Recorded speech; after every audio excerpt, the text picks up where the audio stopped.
मैयत अभी तक दफन नहीं हुई है। इससे ज्यादा दुख की कोई बात नहीं हो सकती। कभी मरती नहीं है। ये वर्ड्स की मैं भी बयान कर सकता हूँ। का दिन ये सबसे दर्द भरा दिन है। रहबर की ज़िंदगी से सबसे पहले तो मैंने अपना हिजाब सीखा। तो जो हमारे रहबर शहीद आयतुल्लाह खामनई, हम इस दर्द को समझ सकते हैं।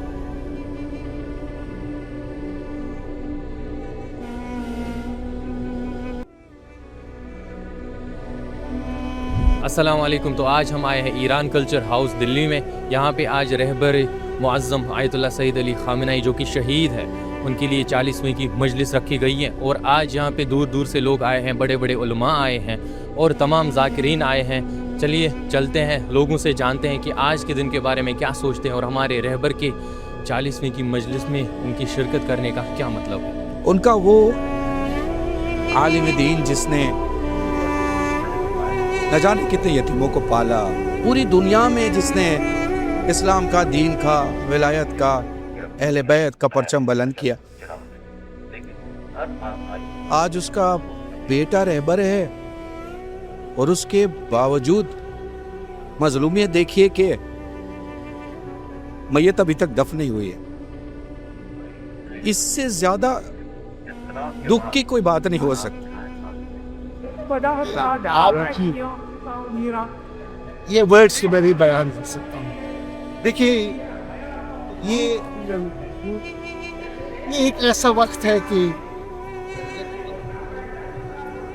ये अपना अपना नाता है, इसके अलावा मैं नहीं कह सकता। ये अपना अपना नाता है, जिसका नाता अपने महबूब से ये उसका नाता है। आज हम सब यहाँ आए हैं ये दिखाने के लिए कि जो इन्होंने 40 दिन पहले ये हमला करा था, हमारे रहबर को शहीद करना, जिन्होंने इतना बड़ा कदम उठाया था, उस कदम उठाने की उनके पास जो हिम्मत हुई थी कि वो जो उनको शहीद करा था, वो मजलूम अकेला नहीं था, हम सब उनके साथ हैं। हम लोग उसी कौम के लोग हैं जिन्होंने पाला है।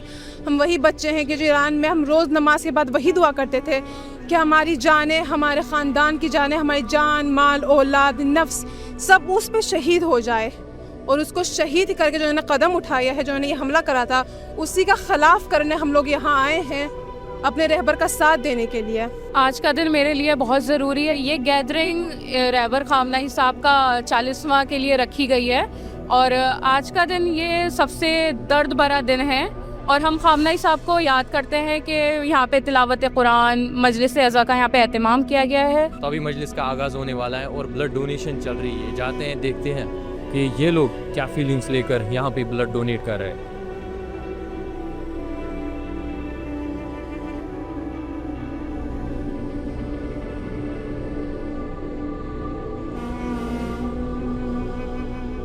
जी, हमारे जो सबसे बड़ा रहबर मुअज़्ज़म है सैयद खामनई साहब, उनको शहीद कर दिया गया था 28 फरवरी को। तो आज उनके चहलुम के मौके पर हम सब ईरान कल्चर हाउस आए हैं उन्हें पुरसा देने के लिए। जब तक हम जिंदा हैं, वो हमारे दिलों में ज़िंदा हैं। और जब हमारे इमाम हुसैन आयतुल्लाह सिस्तानी साहब कहना है कि हम खून दें, लोगों को खून दें, हम लोगों को ज़िंदगी बख्शें, तो इसलिए हम खून दे रहे हैं। हमें इसी वजह से आए क्योंकि हमारे जो सैयद अली खामनई साहब थे, उनके शहीद के बाद जैसे कि उन्होंने पूरे वर्ल्ड को दिखा दिया कि वह किसी के सामने झुके नहीं। उन्होंने इंसानियत का साथ दिया, उन्होंने मजलूम बच्चों का साथ दिया, उन्होंने उन मासूम बच्चों का के शहीद होने पर उनका साथ, उनकी लिए आवाज़ उठाई और वो किसी के सामने नहीं झुके। अमेरिका, इजराइल, चाहे वो इतनी बड़ी न्यूक्लियर पावर कंट्रीज़ हैं, पर ईरान एक न्यूक्लियर पावर कंट्री नहीं है, तब भी। आपने रहबर की ज़िंदगी से क्या सीखा? रहबर की ज़िंदगी से सबसे पहले तो मैंने अपना हिजाब सीखा। एंड सबसे बड़ी चीज़ इमाम खामनई ने कहा है, women should not be treated like a servants, women should be treated by like a flower, tender flower. They are not treated like a servant or housemaker. They play very big role in Islam, like Bibi Zainab, as all of you know. मुझे ये बहुत अच्छी चीज़ लगती है कि बहुत बच्चों से प्यार करते थे और बहुत वो नेक दिल के थे और वो इतने प्योर हार्ट थे। मुझे उनसे बहुत मिलना था। मेरा ड्रीम था कि मैं उनसे मिलूं। रहबर ने मेरी ज़िंदगी में सबसे पहले तो मेरे अंदर जो चेंज है, हिजाब का चेंज, वही सिर्फ़ और सिर्फ रहबर की वजह से आया है। देख लिया जो लोग उनके बारे में बातें करते थे। रहबर की शहादतें तो सब कुछ उन्होंने तो अपनी, क्या कहूँ मैं, जाते जाते अपनी जिंदगी का पूरा वो जो पेज है सब लोगों के सामने खोल दिया।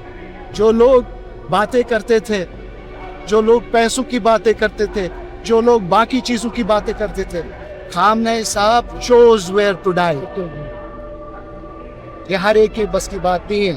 उन्होंने कहा मैं बैठा हूँ, अपने घर में आओ, ऐसा कोई नहीं कर सकता। एक अच्छा इंसान, एक अच्छा मुसलमान, एक अच्छा सियासतमदार, एक ऐसी शख्सियत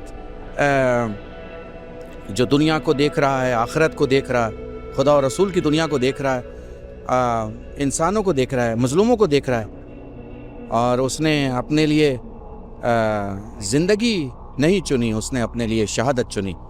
तो अब आप कहाँ से कमी देखेंगे कि कुछ बोले? कहीं कोई कमी है ही नहीं, कहीं कोई कमी नहीं है। So one of the best part of Ayatollah Khamenei is, दुश्मन भी चाहे कि कुछ बुरा कहे तो उसके पास बुरा बोलने को कुछ भी नहीं है।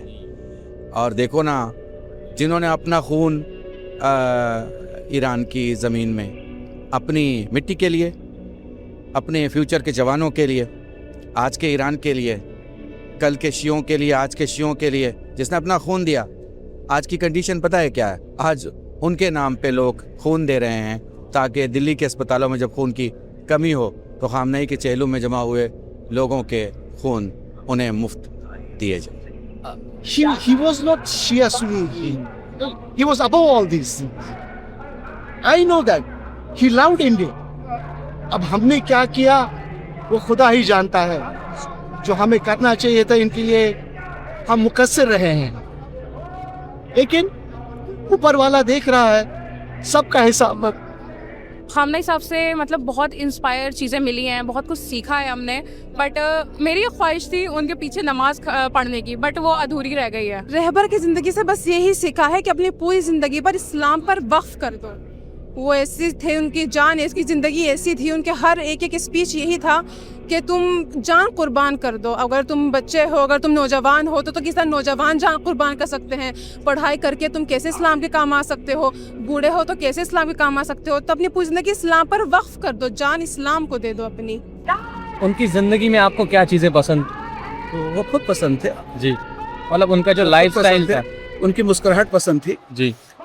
लाइफ स्टाइल तो मेटलिस्टिक है, वो एक रूहानी शख्सियत है, वो एक रूहानी शख्सियत थे। उनकी मुस्कुराहट रूहानी थी। The way he react, the way he was, that was ultimate, that was full of soul. उनका लाइफस्टाइल पूरा ही अच्छा था, मुझे हर चीज़ उनकी पसंद थी और उनको ही देख के मैं बहुत इंस्पायर हुई हूँ और मैंने बहुत चीज़ें अपनी बदली हुई है।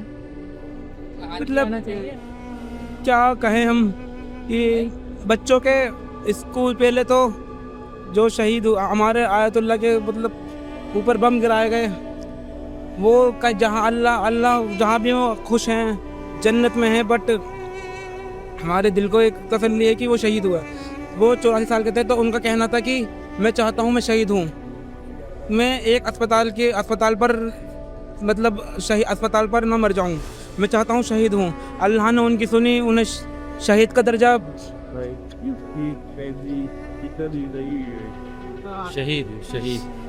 शहीद का दर्जा जब कंफर्म हुआ कि वो शहीद हो गए तो मतलब दिल फट गया। हम बयान नहीं कर सकते कि हमारे लिए कितना बड़ा नुकसान है, कितना बड़ा नुकसान है ये कि आग का शहीद होना। और मतलब आप ये सोचिए कि जब वो रमज़ान में थे, वो रोज़े में थे, और जब उनके ऊपर बम गिराए गए, रोज़े में शहीद हुए हैं। आप आपके दुख को समझते हैं। आप हमें बताएं, रहबर की ज़िंदगी में आपको कौन सी चीज़ें पसंद आती थी? उनकी हालात जो डेली लाइफ थी उनमें क्या चीज़ें आपको पसंद आती थी? आप ये समझिए कि आगा एक देश के सुप्रीम लीडर थे। तो अब आप देखिए, कोई गांव का सरपंच भी हो तो वो मतलब गाड़ियाँ ठाट बाट कितना रहता है, लेकिन हमारा आगा इतने मतलब वो उनका आप घर देखोगे वीडियोस वगैरह में, उनके पास साइकिल थी, उनके पास एक घर, छोटा सा घर था, तो मतलब वो एक आम जिंदगी जीते थे। वो उनके आप कपड़े भी देखोगे तो कपड़े कभी यहाँ से सिले हुए, कभी यहाँ से कभी उन्होंने मतलब आप देखोगे किसी भी देश का प्रेसिडेंट हो, कोई देश का प्रधानमंत्री हो, तो वो कैसे रहता है। जब उनसे कहा गया कि जंग का माहौल है, आप बंकर में चले जाएं, तो उन्होंने कहा कि 9 लाख, तुम जब तक 9 करोड़ ईरानियों को बंकर में नहीं ले जाओगे तो मैं भी नहीं जाऊँगा। तो आप समझ सकते हैं कि मतलब वो कैसा दिलेर इंसान था। हम क्या कुछ कह नहीं सकते मतलब। वेल देखो, हम अली इब्न अबी तालिब के विलायत के सूरज के नीचे पलने वाले हर एक 5 साल, 12 साल, 15 साल, 20 साल, 12 pass, graduation pass, PhD, non PhD, जितने शिया हैं वो सिर्फ करबला से मुतासिर होते हैं। रहबर खुद इस जगह तक कैसे पहुँचे? करबला की वजह से पहुँचे, आशूरा की वजह से पहुँचे। सो करबला के सबब रहबर हम सब के मॉडल हैं, तो हमें किस तरफ रहबर ले जाएंगे? करबला की तरफ। So Karbala is ideal for all of us. आपको रहबर के लाइफस्टाइल में से कौन सी चीज़ें पसंद थी? रहबर की लाइफस्टाइल में साइबुल से कि सभी को एक ही जवाब है, सादगी पसंद थी। कैसे वो ईरान के सुप्रीम लीडर होकर the biggest person who holds the most power in Iran, उनकी ज़िंदगी इतनी सादग तरीन ज़िंदगी थी। उनका घर, खुद का घर किराए पर, ईरान में किराए पर घर था उनका, एक साइकिल थी उनके घर में, और सोफ़े 40-50 साल पुराने सोफ़े थे। मुझे उनके ख़ास में उनकी कुरान की तिलावत बहुत पसंद है। वो कुरान जब पढ़ते थे, उनकी मैंने रिकॉर्डिंग वीडियोस भी देखी है। मुझे मतलब अभी भी देखती हूँ, सुकून मिलता है। रहबर ही मुझे पसंद थे, उनकी स्माइल, उनकी स्पीचेस, उनकी मोटिवेशन एंड उनकी आवाज़, जो हम अब सुन नहीं पाएंगे, सिर्फ इमाम मेहदी की वजह से सुन पाएंगे। रहबर ने इतना क्या किया था कि पूरी दुनिया को इंस्पायर कर गए थे? रहबर ने एक काम किया है कि जो हमारे इमामों ने 1400 साल पहले काम किया था, उन्होंने वो काम करा है। उन्होंने इमाम अली के रास्ते पर चले हैं, जो रास्ता इमाम अली ने बताया था चलने के लिए, जो रास्ता जिसके लिए इमाम अली चले हैं, हमारे सारे इमाम चले, और हमारे इमाम ज़माना वो चले हैं, उनके रास्ते पर चले हैं। और जब कोई हक़ पर होता है ना, तो हक़ दुनिया को देखता है। बल्कि एक मिसाल, वो जुमला ये भी कहा जाता है कि अभी हुसैन को जानते नहीं हैं, इसलिए कुछ कहते नहीं। जब हुसैन को हर कौम जानेगी तो हर कौम कहेगी कि हुसैन हमारा है। क्यों? क्योंकि ये वो कौम है, ये वो रास्ता है कि जिसको, जो बेहतरीन रास्ता है, हक़ का रास्ता है, उसी की वजह से ही ये दुनिया बनी है। ये मेन गोल वही है। तो जो रहबर थे वो हमारा वसीला थे, हमारे इमाम का। हमारे इमाम कब हमारे इमाम नहीं है तो बिल्कुल वो हमारे रहबर ही थे, हमारे वो नायब इमाम थे, हमारे इमाम ही थे, इमाम के खादिम थे। और जब तक हमारे इमाम हमारे दरमियान नहीं आते हैं तो रहबर बिल्कुल हुसैन थे, इस ज़माने के हुसैन थे। हमारे मम्मी पापा हमें पोएम्स नहीं सुनाते बचपन में, हमें इमाम हुसैन के किस्से सुनाते हैं कि वैसे उनके बच्चे, उनके घर वाले शहीद हुए हैं, उन्होंने कैसे अपने कल्चर को, अपने रिलीजन को प्रमोट करा। उन्होंने हमेशा बुराई का साथ नहीं दिया, उन्होंने अच्छाई का साथ दिया। उन्होंने हमेशा यजीद की बैत की, यजीद का कभी साथ नहीं दिया, और उसने जितनी भी कोशिश करी, उन्होंने अपने घर वालों को खो दिया, पर वो कभी भी यजीद के साथ नहीं हुए। ईरान ने मतलब कि बेसिकली अमेरिका को डरा दिया, इजराइल को डरा दिया। ईरान एक बहुत वंडरफुल कंट्री है, और अमेरिका जितना बोलते हैं कि वो ईरान को ख़त्म कर देगा, पर कभी भी ख़त्म नहीं कर पाएगा, क्योंकि उसने आज तक ईरान की एंसेस्ट्री पढ़ी नहीं है। ईरान एक ऐसी कंट्री है जिसकी एंसेस्ट्री सबसे पुरानी है। आप एक बार हिस्ट्री देखना कि ईरान सबसे ओल्डेस्ट कंट्री है, उसे कोई ख़त्म नहीं कर सकता, चाहे कितनी से कितनी बड़ी न्यूक्लियर पावर कंट्री आ सके।